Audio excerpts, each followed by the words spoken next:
What's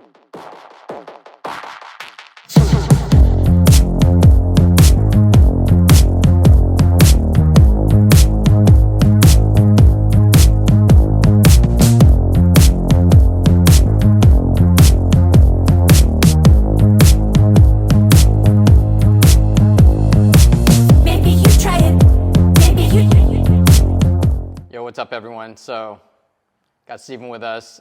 He's going to share with us the results of his second time attack event in the Turn 8 time attack series. This event, what track was this one at? This is Buttonwillow, second event of the series. It was back in June, but yeah. Yeah, so we're a little bit behind on this, getting this out, but we've been really busy. CW13 configuration. Right, the common time attack configuration. The common config. Why don't you just kind of tell us how the day was? Anything special about the track? How hot was it? It's near Bakersfield, Buttonwillow, towards Central California. Yeah, it was June, so getting into the summer, over 100 degrees by the time we were doing our last session. So it was pretty hot. Car was feeling it. I was feeling it. Everyone was feeling it. Tires were feeling it. Yeah. Yep. So it was getting pretty miserable by the end of the day. So how did the sessions work? Where was the time attack session in it? If you can just give the people a little idea. So you've got first session practices. Yeah. Like how's that all work? So the way Turn 8 usually works is we do I think it's 3 sessions basically for the time attack. So it's a morning, mid-morning, and then lunchtime is our 12 o'clock basically final. It's the time attack session, where we all grid up based on how we've done throughout the first 2 sessions. And the best of the 3 sessions is the winner of the event. The best of the 3 sessions, right. So not just the time attack session. Yeah, they all 3 count, but the last session is more like the final session, and we're all gridded by time. So whoever's in first starts first. Got it. And we all grid up in a cool formation and go out. Yeah. I do remember you telling me, because I was asking you, before you started the event, how or when you were gonna, try to do your fast lap, and he literally said, session 1. Yeah. Got to send it first session because it's gonna be hot AF. Yeah. Not AF10, but AF. Yeah. As you move on. So I would have liked for that to happen, but first session. Was already scrambling to get out there first of all, because it was pretty tight. Gates opened at 7. First session was at 8. So we only had an hour to get the car ready and get through tech, get a transponder, and get out on track. So it was pretty tight as it is. And I ended up being like maybe 5 minutes late to grid. So they were out there for a good lap already. And my first lap when I go out, as soon as I go out on my first hot lap, BRZ that I was behind blows up right in front of me. Oh, and so that pretty much... That was session 1? That was session 1, yeah. Oh my goodness. So as soon as that happened, he was basically stuck on track, because he blew up on track. The tow truck had to come out. So I'm basically going around the track for 3 laps. Parade lapping. Basically parade lapping. Oh my Lord. By the time I was actually able to do a lap, the battery's down, 40% by then. What do you think it was? Was it like 70-something, 80 degrees by that time already, like that early in the morning? Yeah, it was probably 70, yeah. It was good temperature for Right, that would have been the ideal That would have been time. the best time, yeah. But that didn't happen. And only a select few people even got good laps. Did our buddy get a good lap in? No, I don't even think he made the session, so. Okay, gotcha. So, yeah. So talking about this BRZ that blew up, it's pretty funny because our other friend, we'll just call him BK, he's the one who's been taken first in all the Turn 8 time attacks. He's P1 in a Model 3, but he also has a second vehicle that he's been tracking religiously, which is an 8.6 or the newer BRZ platform. So he and another one of our friends, we'll call him Mr. Mac, both decided to sell their BRZs as soon as that one blew up on the track. I think they were just kind of over it, hearing all the horror stories, and they just didn't want to risk blowing up their kind of track car, their fun track car. Yeah, BK specifically has been, I don't even know. Maybe he's got 100 laps at Button Willow in that car. Holy already. crap! I had no idea he drove it that Yeah. much. I mean, So he knew his days were numbered, is what you're saying. I'm sure he knew he was just a ticking time bomb at that point. So yeah, we just found out not long ago. Maybe it happened fast.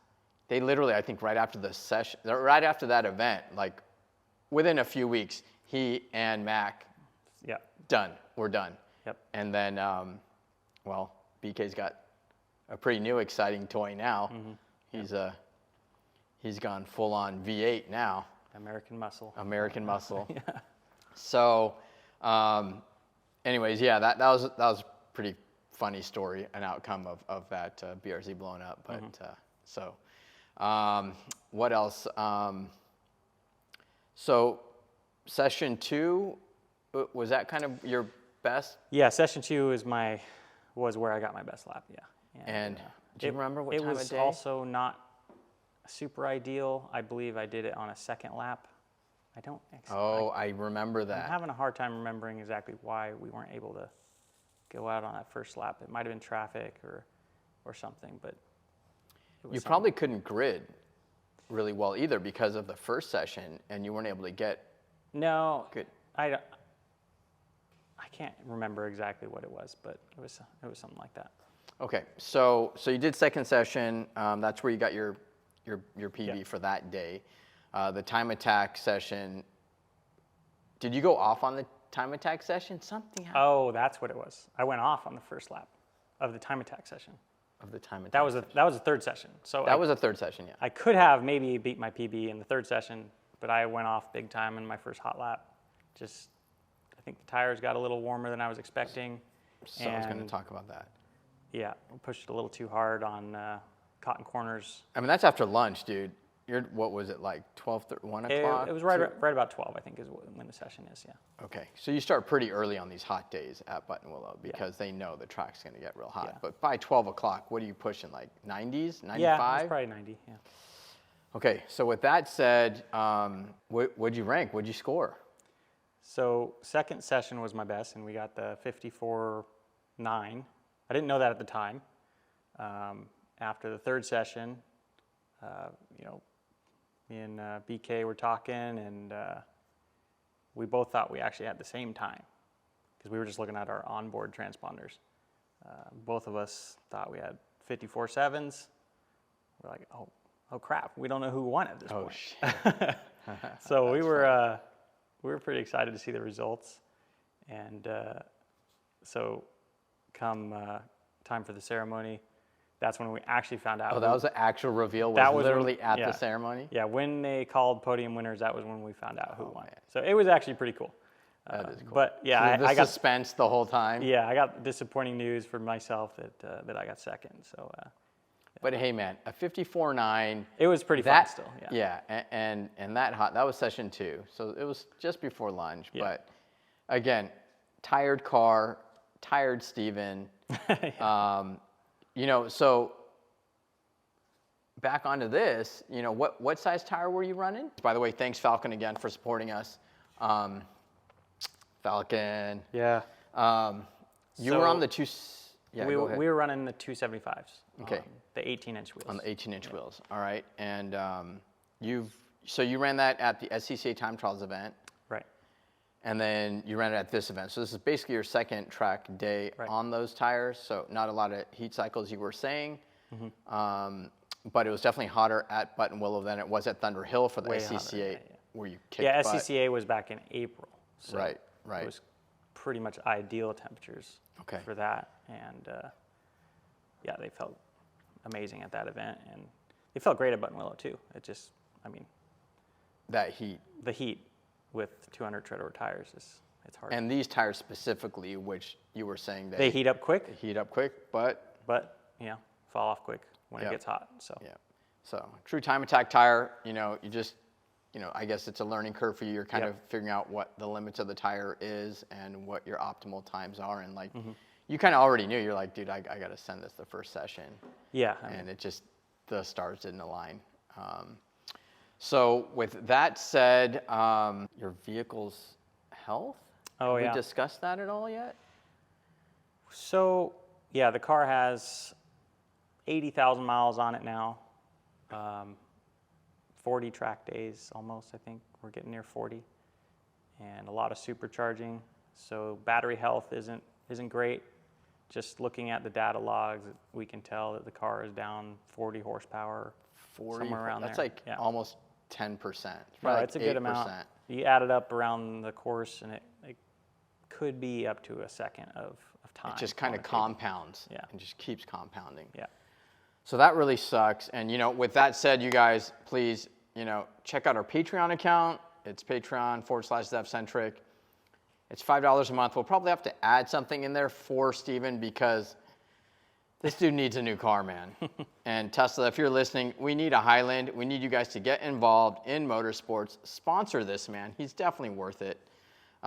If you guys want a link to his personal Venmo account, just drop a comment in the comments, you know, so I can share that with you because, you know, the dude needs some help, man. This car he's still fast as AF, but if you got a new car, that would be nice. Even faster. And we were actually planning to get one, and then we found out that Highland is potentially around the corner, and we keep being told to wait for it, so we put it all on pause, and we're basically limping this car through right now.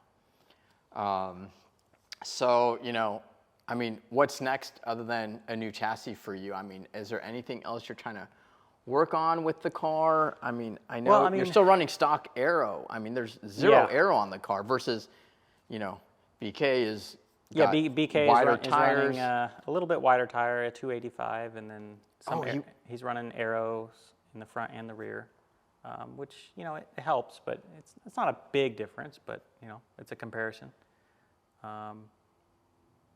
You know, we can lighten the car more. There's seats we can take out. It's still full interior, basically, that I'm running. Oh, you did pull the hitch out. We did pull the hitch out. Before that event. Yeah. I think we're going to release a video, if we haven't already, on that. So, yeah, keep an eye out for that. I think you ended up weighing everything and all this good stuff.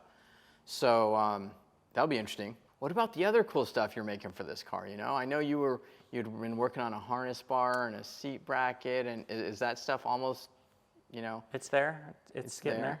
Yeah. Is that something that you're going to be putting out there on the market for these people? Yeah, I think so. Pretty soon.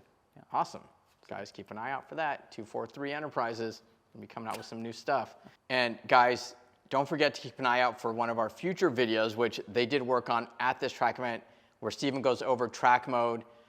He goes over, I think, some best practices at the track. We have guys out there that are kind of lapping as if this car is an ice car, like they're endurance racing. And we understand that people want to get the most out of their money in terms of a track day, but they may not realize that you're actually sacrificing the lifespan of certain consumables, your tires, if you don't understand exactly, you know, what your tires can handle, your brake pads, your rotors. I mean, this is a pretty heavy car. Right.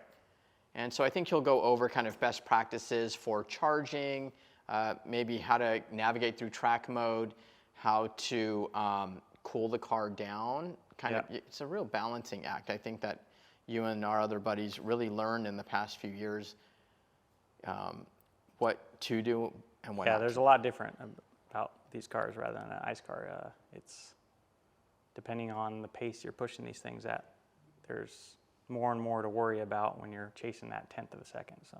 Yeah. So you've got, you know, mechanical things, consumable things. You've got software limitations. I mean, it can be a pain in the butt, but at the same time, it's kind of intriguing because it's a little challenging. You have a lot more variables that you got to work around. Yeah, it's cool. So keep an eye out for that video. Steve, thanks for joining us. And guys, if you enjoy what we share, you want to support Steven, don't forget Patreon. You want to support him, send him a Venmo, whatever, GoFundMe account. Just drop a comment. Don't forget to like, subscribe, and share, guys. And we'll see you on the next one. Thanks for watching. Maybe you try it.